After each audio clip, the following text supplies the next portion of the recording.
ప్రభుత్వంపై వైసీపీ నేతలు ఆగ్రహం వ్యక్తం చేశారు. రాజధానిపై బురద జల్లుతున్నామని మంగళగిరి వైసీపీ ఇన్ఛార్జ్ వేమారెడ్డి అంటున్నారన్నారు. ఇక్కడ ఉన్న పరిస్థితిని ప్రజలకు చెబుతున్నామని తెలిపారు. కొండవీడు వాగుకు వరద రావడం వల్ల రాజధాని ప్రాంతాల్లో పంట పొలాలన్నీ మునిగిపోయాయని పొన్నూరు వైసీపీ ఇన్ఛార్జ్ అంబటి మురళి విమర్శించారు. రాజధాని ప్రణాళికలో లోపాలున్నాయని తాడికొండ వైసీపీ ఇన్ఛార్జ్ డైమండ్ బాబు విమర్శించారు. రాజధానికి భూములిచ్చిన రైతులు అయోమయంతో ఎదురు చూస్తున్నారని చెప్పారు. మేనేజ్మెంట్ వ్యవస్థని సరిదిద్దకుండా వాటర్ మేనేజ్మెంట్ వ్యవస్థని సక్రమ మార్గంలో పెట్టుకోకుండా కట్టడాలు కట్టడం వల్ల ఉపయోగం లేదు. ఆ ప్రాంతం ఈ సంవత్సరం కూడా మునిగిపోయింది.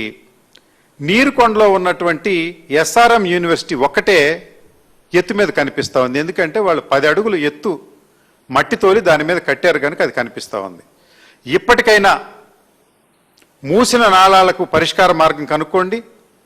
కొండవీటి వాగు వెడల్పు చేసి దాని కెపాసిటీని పెంచిన తర్వాతే నిర్మాణాలు చేస్తే ఉపయోగకరంగా ఉంటుంది. రాబోయే సంవత్సరం కూడా ఇలా జరిగే అవకాశాలు ఉన్నాయి కనుక ప్రభుత్వం ఇప్పుడైనా తప్పిదాలు సరిదిద్దుకుని ఈ విషయాల్ని బహిర్గతంగా ఒక శ్వేతపత్రాన్ని ప్రకటించాలని నేను కోరుకుంటూ ఉన్నా. ఒరిజినల్ కాంటూర్ లెవెల్స్ ఏమున్నాయి, ఈరోజు మీరు ఏమేమి మార్పులు చేశారు, కొండవీటి వాగు విజన్ డాక్యుమెంట్ ఏంటి, ఈరోజు ఎంతవరకు నిర్మించారు, అంతేకాకుండా రాజకీయ వ్యవస్థలో ప్రజా వ్యవస్థలో ముఖ్యమైనటువంటి ప్రతిపక్షాలతోటి ఒక అఖిలపక్ష సమావేశాన్ని ఏర్పాటు చేసి మీరే ఆహ్వానించి కొండవీడు వాగు ప్రభావాన్ని ఇతర వాగుల పూడికలు డైవర్షన్లు ఒకసారి చూపెట్టి అవి ప్రభుత్వం తప్పిదం లేదు అని మీరు ప్రతిపక్షాలను ఒప్పించి ఒక శ్వేతపత్రం ప్రకటించాల్సిన అవసరం ప్రభుత్వం మీద ఉంది. కానీ మీరు ఇలా బుకాయించి